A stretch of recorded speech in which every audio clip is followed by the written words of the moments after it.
조갑제 TV 시청자 여러분 안녕하십니까. 2020년 7월 20일 정오입니다.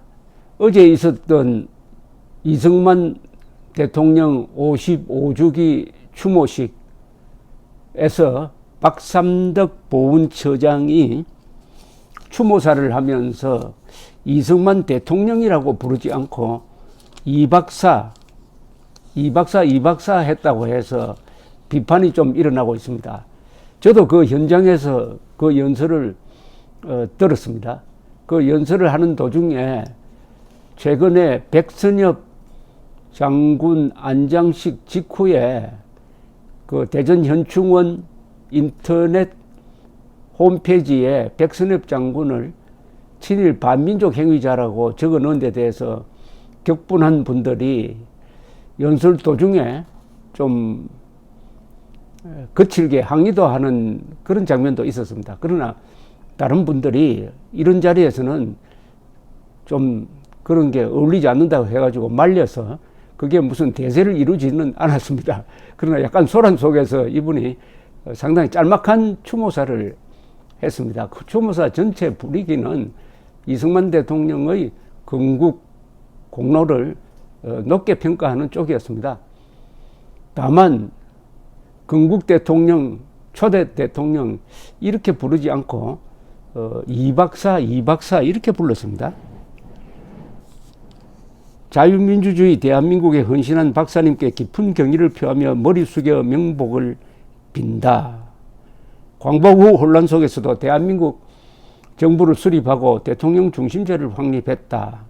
등등 이렇게 하면서도 여러 분 박사 이렇게 이야기를 했습니다. 여기에 대해서 좀 논란이 있으니까 보훈처에서는 통상적으로 박사와 대통령 모두 이전 대통령을 칭하는 표현이라면서 향후 호칭 사용에 세심하게 주의를 기울여 오해가 없도록 하겠다라고 했습니다. 이 박삼덕 보훈처장은 정통 군인 출신입니다. 그러니까 육사 36기 출신이고 예비역 중장입니다. 5사단장과 국방대 총장 등을 지냈습니다. 작년 8월 전임 피우진 처장에 이어서 현 정권 두 번째 보훈처장에 임명됐습니다. 전임 피우진 처장에 비교하는 게 그렇습니다만은 그분보다는 그래도 보훈처 본연의 임무를 수행하려고 하는 노력을 좀 느끼게 해주는 분입니다. 뭐 좌파도 아니고요. 다만 여기에 박사라고 했다, 대통령으로 했다 이런데 여기에 저는 솔직하게 거기서 큰 거부감은 받지 않았습니다. 왜냐하면 이승만 박사라고 하는 게 또 친근감이 더 있었고요. 또 이승만 대통령 재임 시절에도 이박사가 이 대통령보다 더 많았습니다. 그것은 이승만 대통령이 한국인 최초의 박사라는 것과 관계가 있습니다. 의학 박사로는 서재필 선생이 의학 박사인데 의학을 제외한 일반 인문 사회과학 쪽에서는 최초의 박사가 이승만 대통령입니다. 그런데 그것도 웬만한 학교가 아니고 미국 최고의 대학이죠. 프린스톤에서 국제 정치학 관련 박사 논문을 써가지고 박사 학위를 받았습니다. 그러니까 이분의 학력이 대단합니다. 조지 워싱턴 대학에서 학사, 그리고 하버드에서 1년 다니면서 석사, 그 다음 프린스톤에 가서 박사 학위를 받았습니다. 박사 학위 논문은 미국의 전시 중립에 관한 겁니다. 그것은 전쟁을 하더라도 통상은 해야 한다. 그러려면 전시에 국제법이 어떻게 적용되느냐, 전시의 중립국은 어떻게 통상을 할 수 있게 되느냐 하는 이런 유럽의 어떻게 보면 가장 중요한 국제법을 딱 소재로 삼은 그 논문은 상당히 높게 평가됩니다. 그래서 이승만 대통령은 당시에는 박사학위를 받았을 때는 한국에는 대통령이 없었습니다. 그러니까 한국 사람들은 대단한 분이다. 인류대학에서 그것도 박사학위를 받았다. 해서 이승만 신화가 만들어지는데 이 박사가 매우 중요한 타이틀이 됩니다. 또 한국은 특히 다른 나라와 비교해가지고 이 학자들에 대한 존경심이 강합니다. 조선조의 이 통치 구조가 선비, 양반, 사림 이런 사람들이 권력을 잡는 구조인데 이 사람들이 어떻게 보면 학자들입니다. 학자. 주작을 달달 외우는 학자들이죠. 그러니까 학자가 권력을 잡는 그런 풍토가 500년 이상 계속되다가 보니까 학자를 좀 과대평가하는 게 있고요. 요사이도 한국에서는 교수라고 하면은 보통 관직을 맡을 때 보통 차관은 돼야 된다 하는 이런 아주 오만한 생각을 가진 사람들이 많습니다. 미국에서는 인류학자도 정부에서 초청해서 일할 때는 보통 아무리 높게 줘도 국장 정도입니다. 국장. 일본도 마찬가지입니다. 일본도 교수가 이 관직을 맡는 경우는 거의 없고요. 근데 한국은 학문을 소중하게 여기고 학자를 높게 받드는 분위기 속에서 이승만 박사 이렇게 불렸던 것입니다. 그래서 이 박사 그 호칭이 아마 어제 박삼득 씨의 입을 통해서 불려졌는데 보통 같으면 이게 별 문제가 안 되는데 특히 백선엽 장군을 애도한 그 국민들 뒤통수를 친 거 아니냐. 어떻게 친일 반민족 행위자란 말을 법적 근거도 없이 그 이력란에 집어넣을 수 있느냐. 뒤통수 쳤다. 여기에 박삼득 처장에 대한 불만의 말하자면 배경이 있었습니다. 어제 추도식은 아주 경건하게 진행되었고 그나마 대한민국에 아직도 이승만 대통령을 잊지 않는 고마운 분들이 모여서 좋은 마음으로 이루어진 근사한 행사였습니다.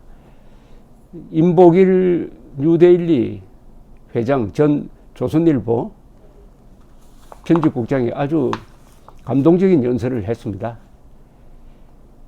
저들의 반역을 방관한 우리가 죄인이고 공범이다.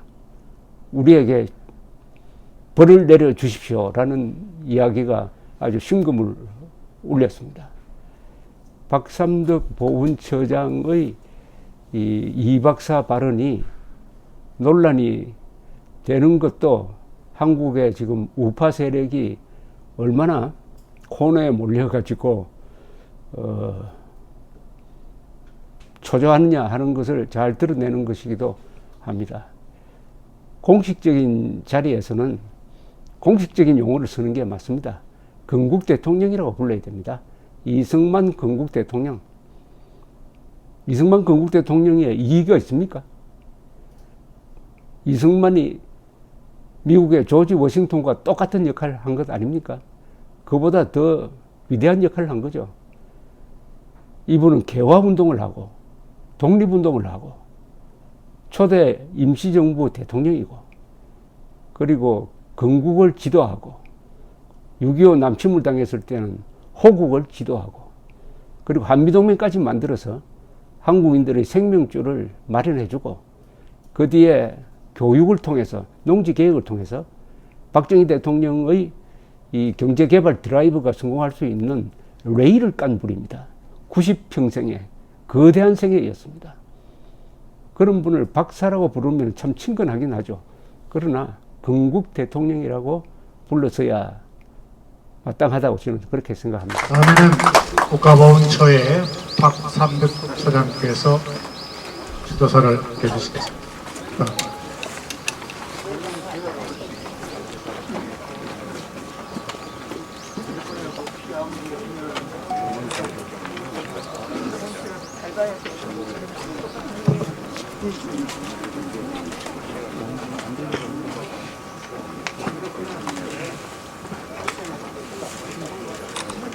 오늘 우리는 엄숙하고 경건한 마음으로 이승만 박사님의 생애 55주기를 맞습니다. 먼저 조국 독립과 자유민주주의 대한민국을 세우는데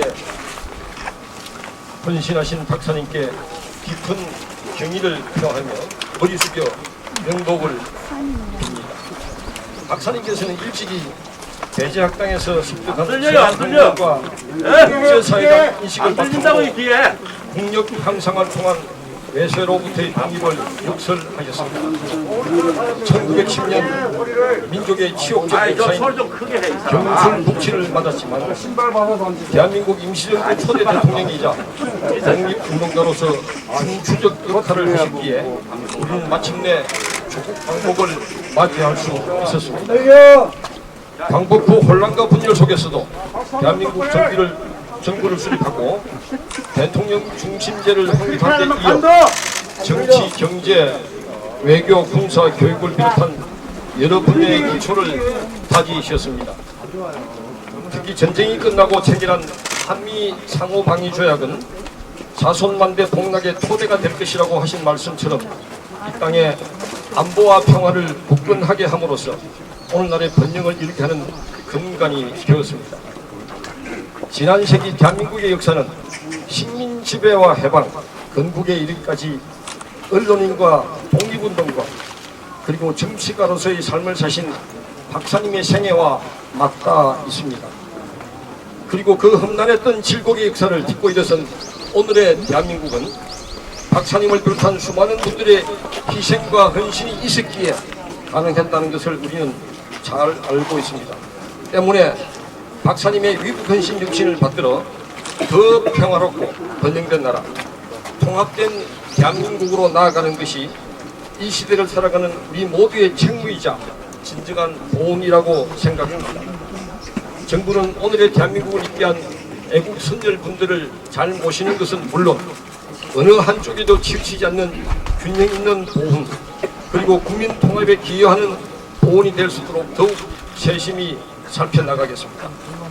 무엇보다 우리의 다음 세대들이 과거의 의인들을 본받아 미래의 예비 의인으로 성장할 수 있도록 보훈 문화와 환경을 만드는 일에 최선을 다하겠습니다.